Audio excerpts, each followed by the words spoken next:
भगवान श्री भरत जी महाराज जंगल में भजन करने लगे। एक राजा रहुगण पालकी पर चढ़ करके चला गया और उसी समय राजा रहुगण का एक कहार बीमार पड़ गया। राजा रहुगण भरत जी को ही कहार बना के अपनी पालकी पे लगाते। अब भरत जैसे संत रहुगण की पालकी लेकर चलने लगे, पर भरत तो संत थे, उनके पांव में कोई चींटी ना आ जाए, कोई कंकड़ ना कोई जीव हत्या ना हो जाए, तो भरत जी छलांग लगा के आगे बढ़ रहे थे। राजा रहुगण के सिर पे पालकी टकराई। राजा रहुगण बोला, क्यों रे, ठीक ठीक चलो, देख के नहीं चलते हो? कहारों ने कहा, महाराज ये नया नया भर्ती हुआ है, बिना इंटरव्यू का यही उछल कूद कर रहा है। कहारों ने समझाया, भाई ठीक ठीक चल। भरत जी ने फिर छलांग लगाई। राजा रहुगण के सिर पे पालकी वैसी टकराई कि रक्त बहने लगा। रहुगण बोला, मूर्ख, मैं तुझे मृत्यु दंड दूंगा, आज मैं तुझे मार डालूंगा। भरत जी ने मन में विचार किया कि आज से मूर्ख को ज्ञान देना ही पड़ेगा। अब भरत जी ने ज्ञान दिया, त्वयोदितं व्यक्तमविप्रलब्धं भर्तुः समय स्यादधि वीरभारः गन्तुर्यदि स्यादधिगम्य मध्वा पीबेति राशौ न विदां प्रवादः।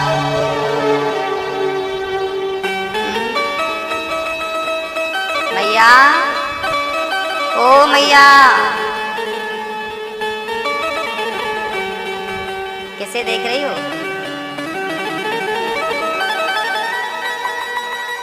मैया जी, पीछे वाली मैया, आवाज आ रही है? ओ मैया, हाथ उठाओ मेरी माँ, आ रही है आवाज? समझ रही हो आप लोग? भरत जी ने उपदेश किया। रहुगण बोला, मैं तुम्हें मार डालूंगा, तुमने पालकी उछाली, हमें चोट लग गई। भरत जी ने कहा, ये बताओ कि आप मारोगे? रहुगण बोला, मैं मृत्यु दंड दूंगा। भरत जी ने कहा, पहले ये बताओ आप मृत्यु दंड किसे देंगे, मारेंगे किसे? अच्छा मैया बताओ, मरता कौन है? शरीर मरता है कि आत्मा मरती है? कौन मरता है? शरीर मरता है। मरने के बाद आत्मा चली जाती है।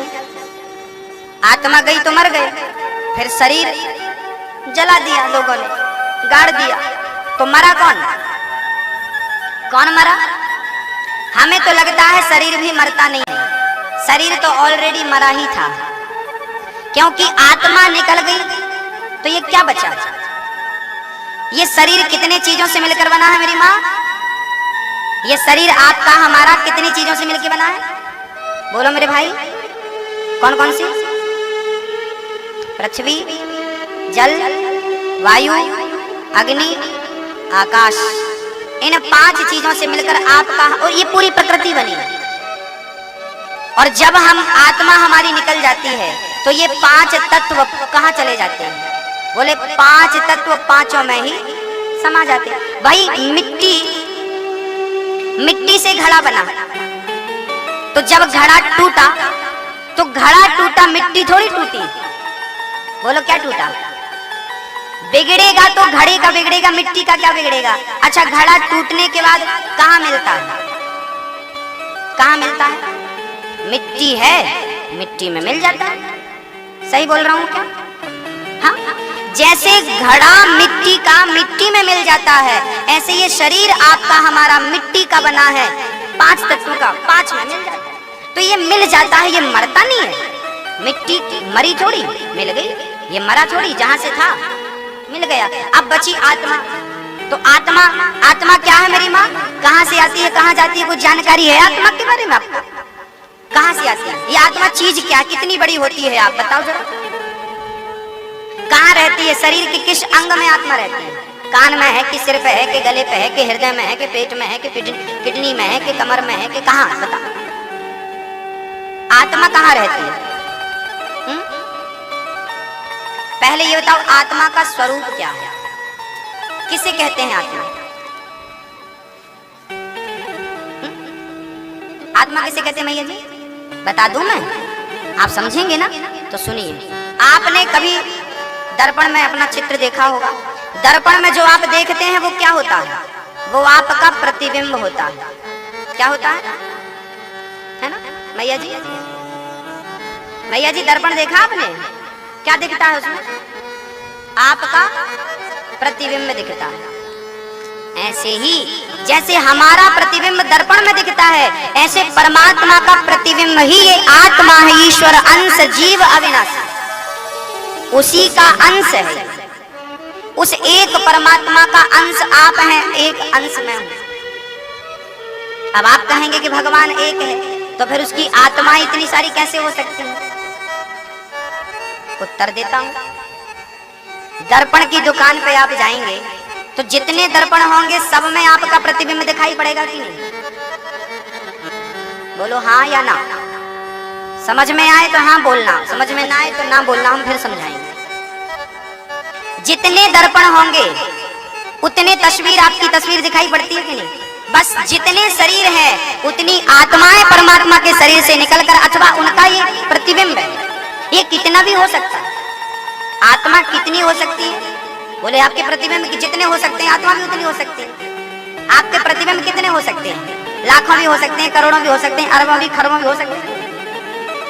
हाँ या ना भैया जी? हो सकते हैं। भरत जी रहुगण को कहते हैं कि आत्मा, मैं आत्मा हूं, और आत्मा के बारे में गीता में लिखा है नैनम छिंदन्ति शस्त्राणि नैनम दहति। आत्मा कभी मरती नहीं, आत्मा कभी जन्म नहीं लेती। आत्मा तो शक्ति है, एक तेज है, एक लाइट है, एक प्रकाश है। तो मैं आत्मा हूं तो मैं कभी मरूंगा नहीं। शरीर तो नश्वर है, तो मुझे मारोगे? मैं तो आत्मा हूं। मैं कौन हूं मैया जी? आप कौन है? आप कौन है? आत्मा। तो फिर आपका नाम पड़ा है गीता, सीता, अनिरुद्धाचार्य कहते हैं। ये अनिरुद्ध नाम किसका है? किसका नाम है? आत्मा का नाम नहीं।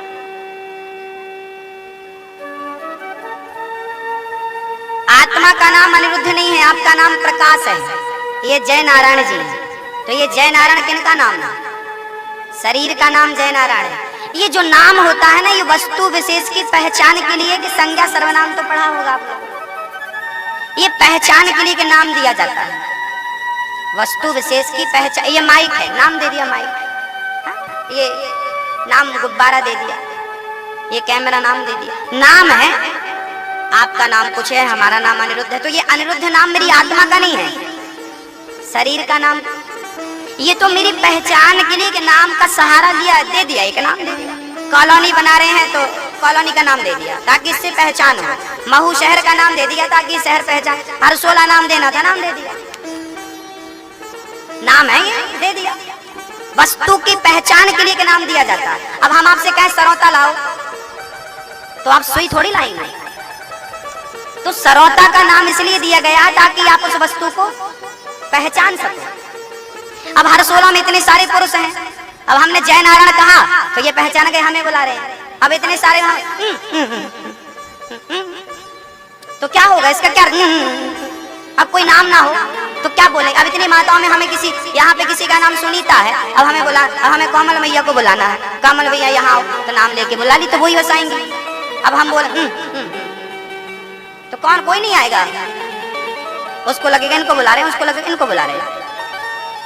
तो नाम केवल पहचान के लिए, वस्तु विशेष की। नाम का कोई अधिकार थोड़ी है। अच्छा, आपका नाम कहाँ समाप्त हो जाएगा? आपकी आत्मा जिस दिन निकल जाएगी उस दिन आप क्या बन जाएंगे? अभी मैं अनिरुद्धाचार्य हूँ, आत्मा निकल जाएगी तो लोग क्या कहेंगे?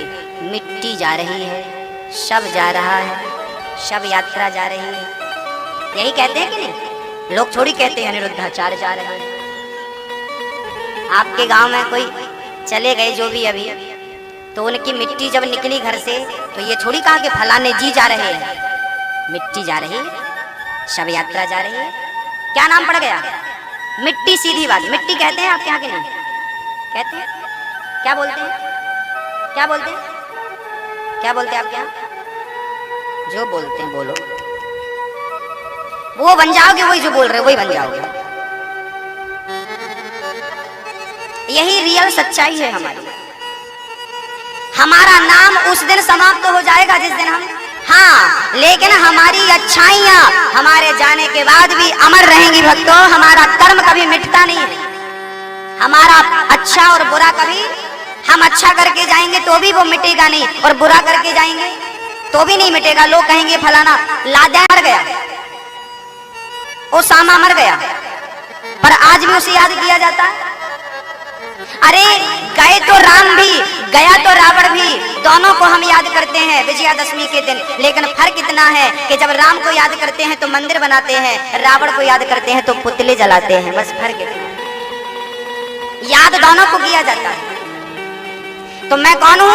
ना मैं शरीर हूं, ना मैं अनिरुद्धाचार्य हूं। मैं कौन हूं? मैं आत्मा हूं। मैं कौन हूं? आत्मा। आत्मा गई, खत्म, सब खत्म, सब जीरो। आत्मा है, ये आत्मा है, इसलिए मैं कभी मरता नहीं हूं, मैं कभी जन्म लेता नहीं हूं। मैं आत्मा हूं। अपने आप को आत्मा मानिए। आत्मा आप हो। भूल गए हो अपने आप को। ईश्वर अंश जीव अविनाशी। चर्चाएं बड़ी अद्भुत हैं। भक्तों, वेदांत का सब्जेक्ट है, आपको समझ में कम आएगा, इसलिए मैं आपको विशेष नहीं समझाऊंगा। भगवान का भजन करते हुए अजामिल भरत जी महाराज ने रहुगण को उपदेश दिया। 28 प्रकार के नरकों का वर्णन किया। रहुगण का कल्याण हुआ। भरत जी महाराज से परीक्षित जी सुखदेव जी से कहने लगे, भरत जी का भी कल्याण हुआ। परीक्षित जी ने कहा, प्रभु एक बात बताओ कि कोई ना कोई पाप तो हम लोगों से हुआ। अच्छा, 28 प्रकार के नरक होते हैं। उन नरकों में 2-4 नरकों की मैं आपको विस्तार से व्याख्या कर दूं। तामिश्र नरक होता है, जो व्यक्ति झूठ बोलता है ना, जो व्यक्ति झूठ बोलता है, असत्य बोलता है, उसे तामिश्र नरक में डाला जाता है। वहाँ क्या सुविधाएं हैं? वहाँ बोले बहुत बड़े बड़े जंगल हैं और बहुत बड़ी बड़ी छुरी जैसे कांटे हैं। वहाँ पर नंगे पांव आपको दौड़ाया जाता है, कोड़े बरसाए जाते हैं, ढेर सारे चुभ जाते हैं कांटे, और आपको दौड़ा करके हजारों, जितने बार आपने झूठ बोला उतने साल तक उस नरक में डाला जाता है। एक बार झूठ बोला तो 1 साल, 2 बार झूठ बोला तो 2 साल, 3 बार झूठ बोला जिंदगी में। अब आप देख लो कि आपने जीवन में कितने बार झूठ बोले। 1000 बार झूठ बोला तो 1000 साल नरक में रहो, कोड़े खाते रहो, पाप भोगना पड़ेगा। दूसरा नरक है अंध्र तामिश्र नरक। इस नरक में वो लोग जाते हैं जो निंदा करते हैं, चुगली करते हैं। निंदा, चुगली, बुराई, ऐसे लोग इस नरक में जाते हैं। वहाँ क्या व्यवस्थाएं हैं? बोले यहाँ पर ना मावाद की फोड़ा हो जाता है तो मावाद निकलती कि नहीं, व्हाइट कलर की, उस मावाद की नदियां बह रही हैं, उस नदी में आपको डुबा दिया जाता है। वही रहो, वही खाओ, वही पियो, वही रहो। और उस गंदगी में, जैसे नाली का कीड़ा देखा होगा आपने कैसा रहता है, जैसे नाली में नाली का कीड़ा रहता है। सच कहता हूँ कि आपको भी यदि झूठ चुगली कपट करोगे ना तो आपको भी भगवान नाली का कीड़ा बना के भेज देंगे, आपके घर की नाली के कीड़े बन जाना। ये जो निम्न योनियां दिखती है ना, ये नरक की एक व्यवस्था है। जैसे पाप वैसा नरक। रौरव नरक होता है, जो व्यक्ति मांस खाता है, अंडा, मुर्गी, मछली, बकरा, बकरी आदि जो मांस खाता है उसे इस नरक में डाला जाता है। वहां पर क्या व्यवस्था है? बड़ी बड़ी कढ़ाइयां हैं, तेल उबल रहा है, आपको उठा के जीरे की तरह डाल, जैसे आपने मांस को तला भूंजा होगा वैसे ही आपको डाल दिया जाता कढ़ाइयों पे, और तड़पते रहो, तड़पने की व्यवस्था है। और एक नरक है महारौरव नरक, जो स्त्री दूसरे पुरुष के साथ गलत करती है, जो पुरुष दूसरी स्त्री के साथ गलत करता है, पर स्त्री पर पुरुष को देखती है, वहां पर महारौरव नरक एक नाम का नरक है, महारौरव। वहां पर लोहे का एक पुरुष खड़ा है। यदि स्त्री ने किसी पुरुष को कुदृष्टि से देखा है तो उस लोहे के पुरुष से चिपकाया जाता है, और किसी पुरुष ने एक स्त्री पर कुदृष्टि डाली तो वहां लोहे की स्त्री भी बनी है, लाल एकदम गरम, उस पर से चिपकाया जाता है। ये हर प्रकार के नरक में अलग अलग आपको सुविधाएं मिलेंगी।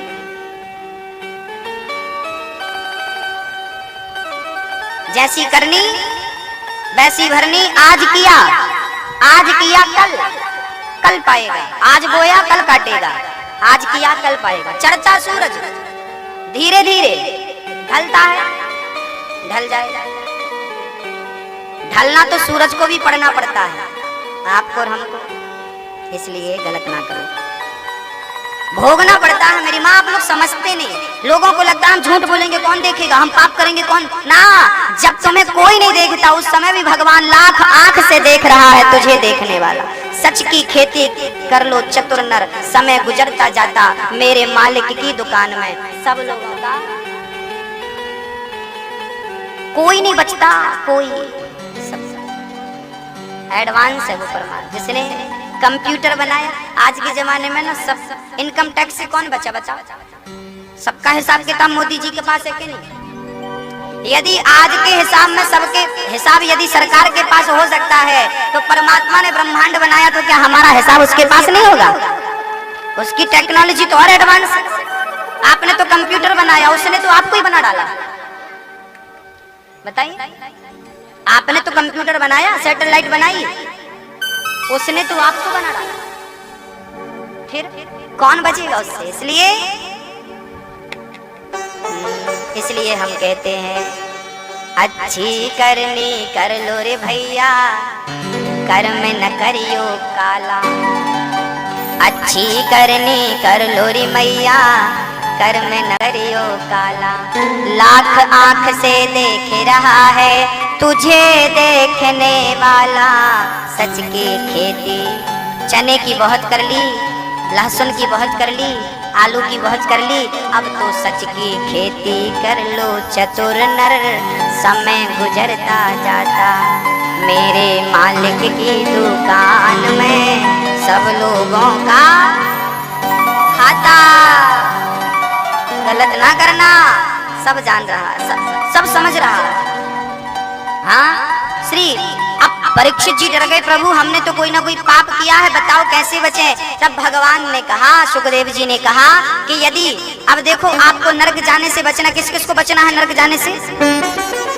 कौन कौन बचना चाहता है? तो एक उपाय है, बोले आप कितने भी बड़े पापी हो, यदि भगवान की शरण में आ गए तो भगवान हमें क्षमा कर देंगे और मोक्ष के अधिकारी बना देंगे। सर्वधर्मान् परित्यज्य मामेकं शरणं व्रज अहं त्वा सर्व पापेभ्यो मोक्षयिष्यामि मा शुचः। आप कितने भी बड़ी पापी हो, यदि भगवान इतने दयालु हैं, बताओ ना। वो विभीषण जी आए, अब बताओ, दुश्मन के घर से आए थे, राम जी ने हृदय से लगा लिया कि नहीं? सुग्रीव बोला मत लगाओ, ये तो भेद हमारे लेने सच आवा, ये तो ये भेदी है, ये घर, ये हमारा भेद लेने आया है। राम जी बोले सुग्रीव जी ये बताओ आपके और हमारे बीच में कोई भेद है? बोले नहीं। हनुमान और हमारे बीच में कोई भेद है? बोले नहीं। जब बोले भेद है ही नहीं तो भेद लेगा क्या? भेद होता तो भेद लेता। तो दुश्मन के भाई को गले से लगाने वाले राम जी, अरे पूतना जहर पिलाने आई थी भगवान को, भगवान ने गले से लगाया। यदि वो पूतना को तार सकता है तो वो हमें भी तार सकता है, इतनी शक्ति वो रखता है, हम पापियों को भी तार देगा। श्री अजामिल नाम का एक ब्राह्मण था, अजामिल जी थे, आप बड़े प्रेम से रहा करते थे। अजामिल की पत्नी के एक बेटा हुआ, लास्ट में नाम रखा नारायण। अजामिल अपने बेटे को नारायण नारायण कह के बुलाता था। एक दिन यमदूत आ गए, यमदूत अजामिल को ले जाने लगे, तुमने बहुत पाप किए हैं, चलो तुम्हें नरक लेकर के चले। जब अजामिल को ले जाने लगे तो अजामिल ने डर के कारण अपने पुत्र को बुलाया, बेटा नारायण नारायण, बेटे को बुलाया, बेटे ने नहीं सुना, नारायण का नाम लिया, परमपिता परमात्मा ने सुन लिया, सुंदर विमान भेजा। और अजामिल जीवन में कभी पुण्य नहीं किए, एक नाम अजामिल ने लिया, नारायण कहा, लो एक नाम से कल्याण हो गया। नाम की बहुत महिमा है। अब आप कहेंगे महाराज जी नाम लेने से क्या होता है? एक नौजवान बालक मेरे पास आया, बोले महाराज जी नाम लेने से क्या होगा? राम राम जपे। क्यों जपे भाई, क्या होगा? हमने कहा राम राम जपोगे तो राम मिलेंगे। बोले मैं नहीं मानता। मैंने कहा भाई ठीक है मत मानो। उसी रात को मैं उसके घर चला गया, रात के 12 बजे। उसका नाम था अखिल। मैंने आवाज लगाई, भाई अखिल अखिल। उसकी नींद खुली, बाहर आया, क्या है? मैंने कहा कुछ नहीं कुछ नहीं। तो बोले आप हमारा नाम क्यों पुकार रहे हो? हमने कहा हमने तो अखिल ब्रह्मांड नायक को बुलाया है। तुम्हें किसने बुलाया? बोले नहीं आपने अखिल बोला। हमने कहा अखिल बोले तो तुम आ गए ना? बोले हाँ। हमने कहा अखिल बोलने से यदि तुम आ सकते हो, तुम अपना नाम अखिल मानते हो ना, तो तुम्हारा नाम लेने से तुम घर से बाहर आ गए, तो मैं राम का नाम लूंगा तो क्या राम नहीं आ जाएंगे? आपका नाम लेने से आप आ गए तो मेरे राम का नाम लूंगा तो राम आएंगे। इसलिए मैं राम जपता हूँ, इसलिए मैं कृष्ण जपता हूँ, आएंगे, मुझे विश्वास है। शबरी को भी विश्वास था, विदुरानी को भी विश्वास था, हमें भी रखना चाहिए।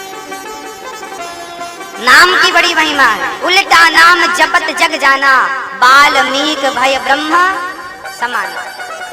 वाल्मीकि जी ने क्या जपा था? क्या नाम जपा था? क्या मैया जी बोलो जोर से? मैया क्या बोल रही हो?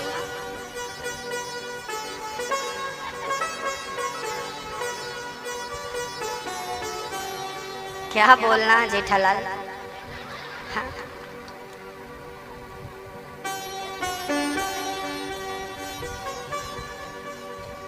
क्या जपना है?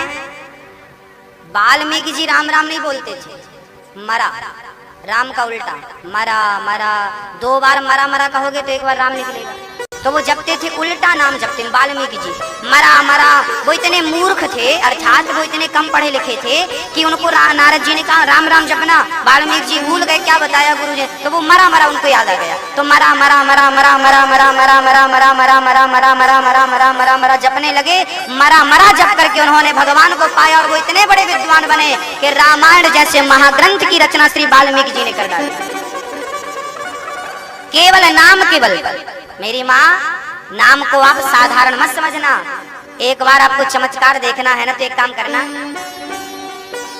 मैया जी एक काम कर लोगी आप, एक कागज लेना, उस कागज में आपकी कोई इच्छा हो, दादाजी मैं आपसे भी बोल रहा हूँ और मेरी माँ मैं आपसे भी बोल रहा हूँ, यदि आपकी कोई इच्छा हो कि हमारी शादी हो जाए, हमें बेटा हो जाए, हमें नेता बनना है, हमें पद पाना है, हमें पैसा पाना है, हमें ये जो भी आपको चाहिए, जो भी कुछ भी जो आपको चाहिए, आप एक कागज में लिखना, जो भी आपको चाहिए कागज पे लिखना, कागज को ऐसे करना और भगवान आपके घर पे लड्डू गोपाल जी होंगे, भगवान जी होंगे, आप वो कागज भगवान के श्री चरणों में ऐसे डाल देना, उनके चरणों में, उनकी आसन के नीचे डाल देना और आप प्रेम से रोज आधा घंटा कीर्तन करना, श्री कृष्ण गोविंद हरे मुरारी, हे नाथ नारायण वासुदेव, रघुपति राघव राजा राम, रोज कीर्तन करना।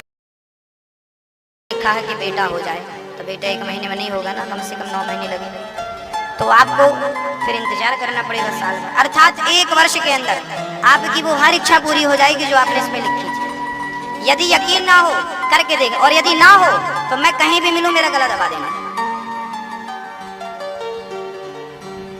1 महीने के अंदर आपकी इच्छा पूरी ना हो जाए तो उसका गुनहगार फिर मैं हूं, जिम्मेदार ना। लेकिन क्या चाहिए मेरी माँ, क्या चाहिए, क्या चाहिए, जोर से बोलो, क्या चाहिए? कीर्तन।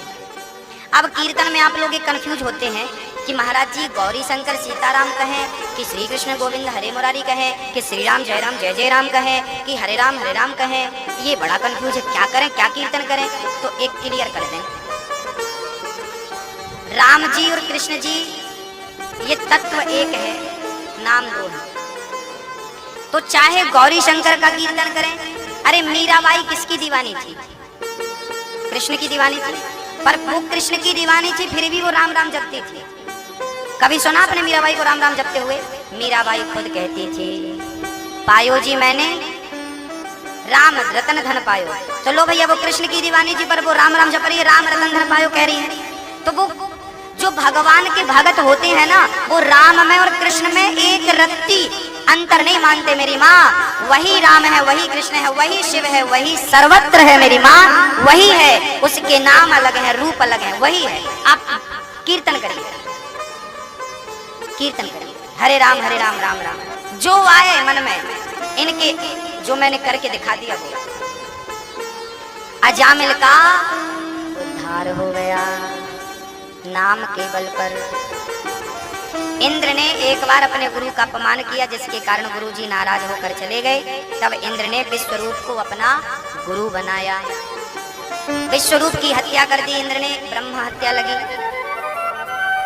वृत्तासुर प्रकट हुए, वृत्तासुर की स्तुति, वृत्तासुर ने दधीची मुनि के वज्र का ध्यान किया, ईश्वर की स्तुति की। परीक्षित ने कहा प्रभु ये वृत्तासुर तो राक्षस था, फिर इसने भगवान का भजन क्यों किया? तब सुखदेव जी कहते हैं ये वृत्तासुर। मैया जी एक छोटा सा पावन सा दृष्टांत सुनिए, एक पवित्र गाथा सुनिए। मैया जी मैं आपको बोर तो नहीं कर रहा हूँ, परेशान परेशान कर रहा हूँ मैं आपको? दादाजी आप लोगों की चंचलता दिखाई पड़ रही है, वो कह रही है कि कुछ परेशान से हो रहे हैं, तो एक भजन सुना दे बढ़िया सा, सुनाए देते हैं।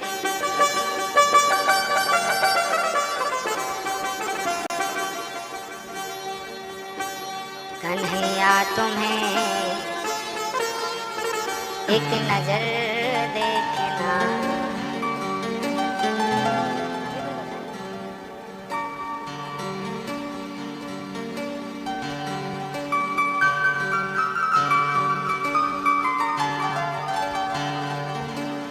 श्री भगवान सुखदेव जी कहते हैं कि ये वृत्तासुर पिछले जन्म में चित्रकेतु नाम का एक राजा था।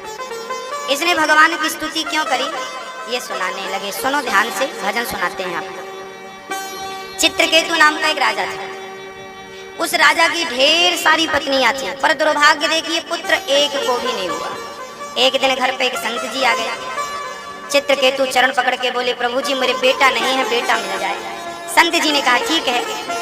एक फल दिया और कहा कि बड़ी पत्नी को खिला देना, पुत्र होगा।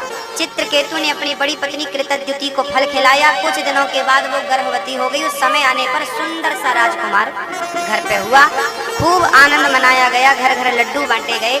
जब बेटा 5 साल का हुआ तो एक रानी को बेटा हुआ, बाकी जो थी उनके कुछ नहीं हुआ। अब राजा जिसको बेटा हुआ उससे ज्यादा प्रेम करते, जिनको बेटा नहीं हुआ था उनकी तरफ देखते नहीं। उन रानियों को जलन होने लगी कि ये बेटा जब से आया है तब से राजा हमें देखना भी पसंद नहीं करते। उन रानियों ने उस बच्चे को जहर दे करके मार डाला। कभी कभी हम लोग इसलिए परेशान होते हैं कि हमारा पड़ोसी इतना खुश क्यों है। कभी कभी हम दूसरों को देख करके जलते हैं, क्यों? अच्छा, आप लोगों की आदत है कि नहीं? आप लोगों की भाई नहीं, आपकी भी आदत नहीं है। आप अच्छे हैं, मतलब सब लोग पूरा हरसोल अच्छा है। यहाँ कोई जलन नहीं, कोई द्वेष नहीं। अच्छा होना नहीं चाहिए, ये तो बुराइयां होनी नहीं चाहिए। कुछ लोग जलते, पता नहीं कौन लोग हैं वो मुझे नहीं पता। कई लोग जलते हैं, वो ऐसा क्यों बढ़ रहा है। जो याद रखना मेरी माँ, सारे लोग अपने अपने भाग्य का खाते हैं। याद रखना मेरी माँ। आप कहती हो ना कि हम कभी कभी ये दादाजी लोग कहते हैं, बेटा हमने तुम्हें पाला पोसा, हम नहीं होते तुम मर जाते। कभी कभी आप लोग ना अपने आप को पालनहार समझने लगते हैं ना। मेरी माँ, सारे लोग अपने अपने भाग्य का खाते हैं। इस सृष्टि में कोई किसी को नहीं खिलाता, सबको खिलाने वाला बैठा है। सबको वो खिलाता पिलाता, कोई किसी को नहीं खिलाता। हाँ भक्तों, ध्यान देना। श्री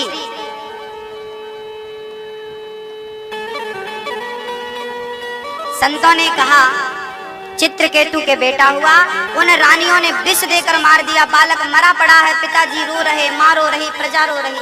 तब नारद जी आ गए, अरे राजन क्यों रो रहे हो, ये तो प्रकृति का नियम है, मरना जीना तो चलता रहता है।